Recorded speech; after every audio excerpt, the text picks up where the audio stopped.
So welcome to the Hub for Life show, where you can get ideas to help you grow your eco-conscious business. And today I'm joined by the lovely Angelique du Toit from Hags with Attitude.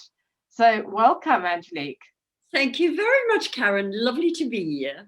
Oh, so today we're talking about addressing style and confidence in business. Angelique is an experienced executive coach and stylist, working mainly with women of 50 plus.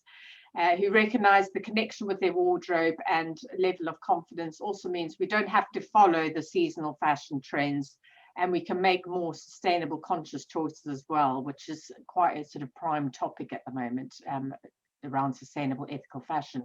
So, Angelique, so when did you begin to blend sort of fashion and business? Well, it's actually, I pondered on this. It's fashion and clothes and colour has always been a part of my life ever since I can remember. I have always personally used clothes and colours and so on in my business environment, in my own sort of business career, to communicate certain messages or really just to give me a sense of confidence. And over the years, I've often introduced fashion and clothing to help my clients in terms of communicating the right message or the message they want to communicate, and also to help boost confidence. But I actually embraced or merged the clothing and my sort of business side of it, start of COVID. So it's been quite a landmark year for me. Right. Wow. Yeah. It is. I know that you started up because I was obviously helping you out with your site and that. So it's just been brilliant to see that sort of develop and come out. So yeah, fantastic. I love to hear of new businesses coming out in COVID as well and starting things during time. So what would you say, why does color affect our lives so much? I mean, colors, I know it's sort of psychology thing, but Indeed. I think that's the starting point, is psychology.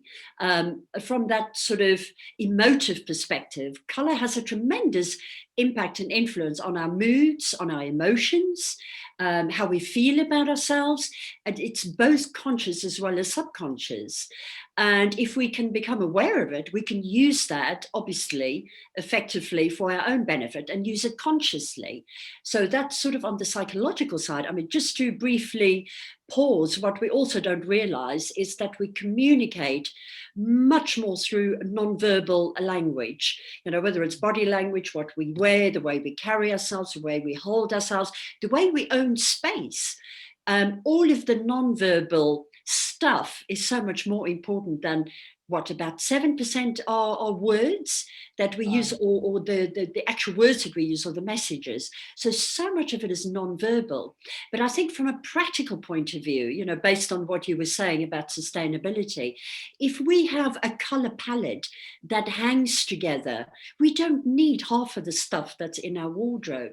And we can then shop consciously rather than emotively and think, oh wow, what a gorgeous outfit, and then get it home and realize I've got nothing else to wear with it. So it's both emotional as well as practical. Yeah, very much so. So talk about if you would say, like, I've got a really important meeting or a pitch scheduled, or even now sort of like working from home, we're doing a lot of stuff on Zoom and everything like that. What can we do to ensure that goes well? I mean, this may go back, I suppose, a little bit to the color and everything as well, won't it? Yes, indeed it will. Actually, I've spent, as with probably the majority of viewers, spent glued to Zoom or Teams, for the last few months.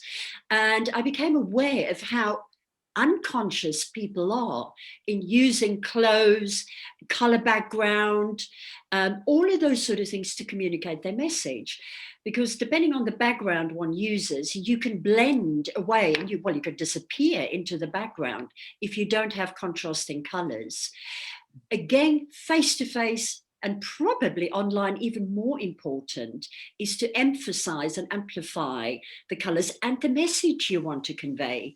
Do you want to exude or communicate a sense of confidence, business-like, being able to be trusted?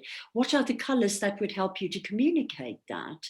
And also perhaps add more color than what we normally would do face to face, purely because of the medium that we're using for communication now, the online communication. So use a little bit, certainly from a woman's point of view, use a bit more makeup. I'm surprised, and particularly for women over a certain age, how they all of a sudden think that makeup is not what you should do. And in fact, it's just the complete opposite. So be conscious of perhaps introducing a little bit more color so that you don't disappear, but also consciously choose some of the colors that will help you to communicate a certain message, and also to make you feel good about yourself. Because if you feel good about yourself, you can communicate that. Yeah, definitely. I think, and I mean, you notice I'm wearing red today because it's coming up to Christmas, obviously. So this was a conscious choice to wear the red, but it also contrasts with that's kind of my brand color as well. So it kind of stands out. So I have made a conscious effort. I've noticed that, and I applaud you, Karen. And I mean, let's talk a little bit about sort of eco choices, because obviously you help people, to get the kind of color palette. I know you work a lot with color palettes and styles, and then you'll come up with a sort of a range of colors that's good for them. That could be maybe a summer or spring or autumn, something like that. And then would you then sort of look at what they've got in their current wardrobe, or would you then go shopping with them? How do you kind of work with them in that way? Actually, all of that, because of my experience and years in executive coaching, and particularly the psychology that underpins that, we always start with that sort of a deeper question. What is your relationship with your wardrobe? What do you feel? What do you get when you open your wardrobe in the morning, or when you get dressed for an occasion or a business meeting or whatever?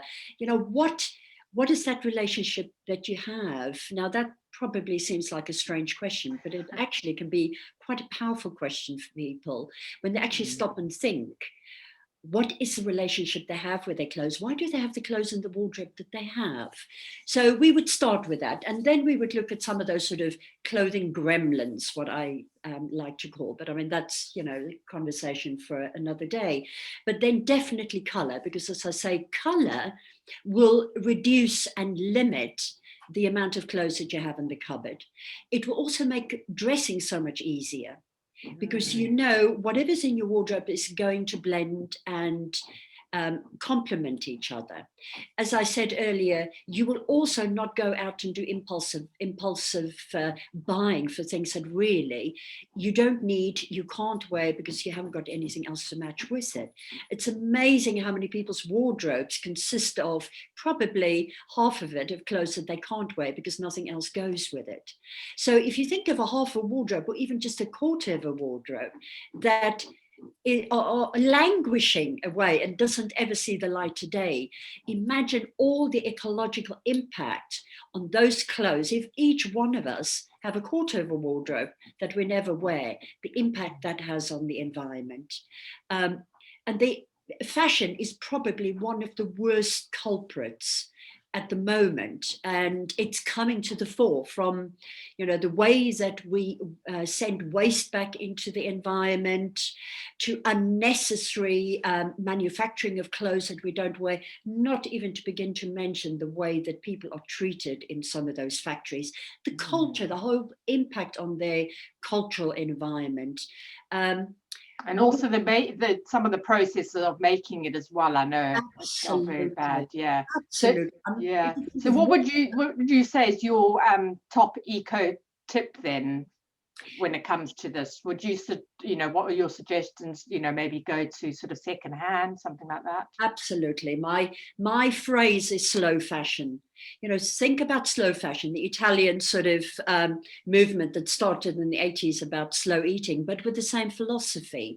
Let's support our environment. Let's go for quality and not quantity.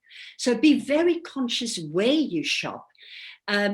Try and understand where those clothes come from, how they are manufactured, what might be some of the impacts. If they're going to be very cheap, you can guarantee they're not going to be very sustainable.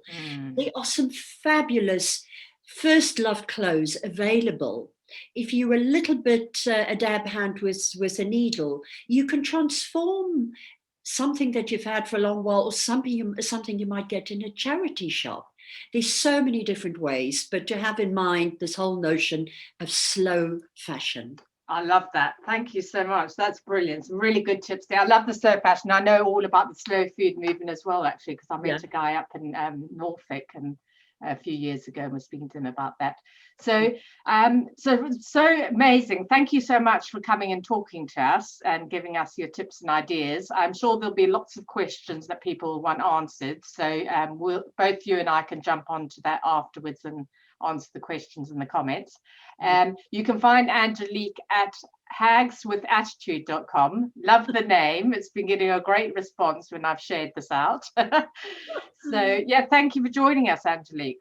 Thank you for having me, Karen, and a wonderful Christmas to everyone. Yeah, wishing you a wonderful Christmas too. And to all our viewers, if you're watching now or you're watching the replay, thank you once again. Do keep your questions coming. Goodbye. Bye for now.